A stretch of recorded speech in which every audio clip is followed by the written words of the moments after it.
प्रणाम। जय गुरुदेव, जय जय गुरुदेव।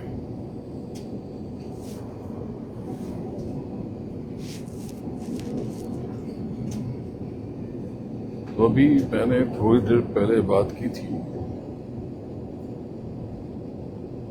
और मैंने कहा था कि जब कभी क्रोध आए तो देवियों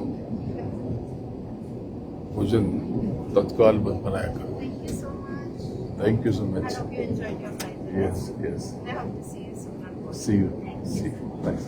Let us see. Yes. इन्होंने मुझे कहा है कि अब तपने का समय हो रहा है, अब बेल्ट बांध लीजिए।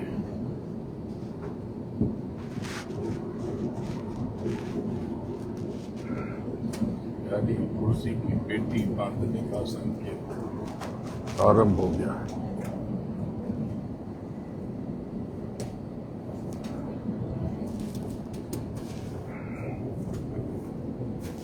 तो जब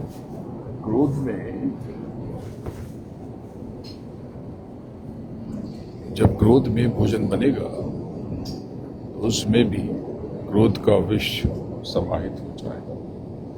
जैसे जो लोग बाहर भोजन करते हैं, तो बाहर भोजन जो होता है वो व्यापार के लिए होता है, धन कमाने के लिए होता है।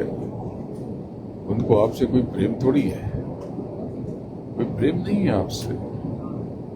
आपसे कोई लगाव नहीं है, ना आपका कोई भला चाहते हैं। वो तो सिर्फ कारोबारी है, अपना कारोबार बढ़ाना चाहते हैं। बाहर का भोजन करके व्यक्ति हर चीज में क्षणिक लाभ और स्वार्थ की भावना से ओतप्रोत हो जाता है। लेकिन भंडारे का भोजन या घर का भोजन, इसमें सिर्फ प्रेम होता है, समर्पण, श्रद्धा। ये भोजन करके भीतर श्रद्धा का भाव प्रकट होता है, प्रेम प्रस्फुटित होता है। भंडारे में प्रेमी प्रार्थना करते हुए, आनंद से मालिक को याद करते हुए भोजन तैयार करते हैं। इसलिए भंडारे के भोजन को प्रसाद कहते हैं। प्रसाद, उसकी कीमत नहीं है। उसे अगर खरीदना चाहे तो खरीद नहीं सकते, उसे खरीदना मुमकिन ही नहीं। कितना भी धन दे दोगे, कितनी भी संपदा दे दोगे, उसकी कीमत अदा नहीं कर सकते।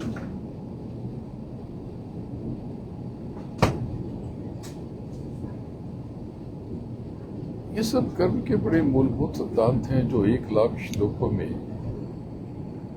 बताए गए, जिन्हें कर्मों का विधान कहते हैं। 80,000 कर्मकांड, 16,000 उपासना कांड और 4,000 ज्ञान कांड।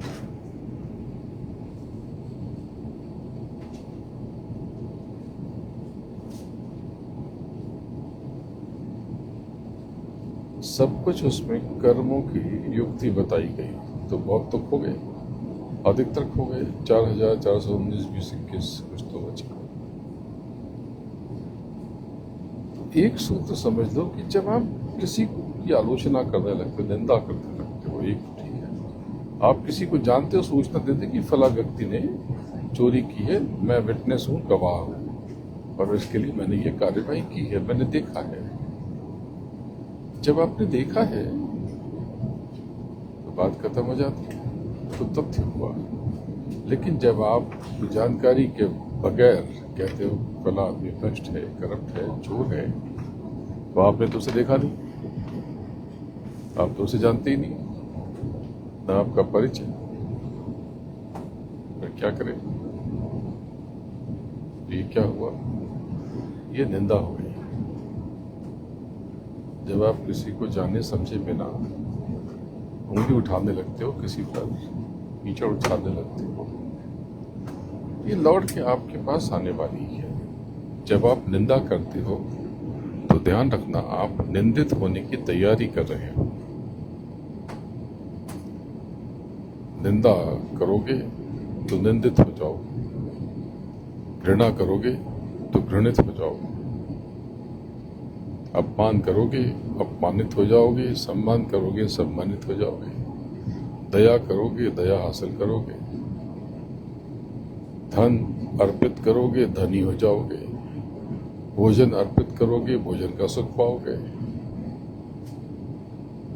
जो बीज बोओगे उसके अनुसार फल प्रस्फुटित होंगे। कर्म जो जो करेगा तो वही फिर भोगना पड़ना। जिन्होंने मारमन डाला उन्हीं को सूरमा कहना। तो इस सूत्र को समझो और याद रखो। यह सूत्र बहुत अनिवार्य है।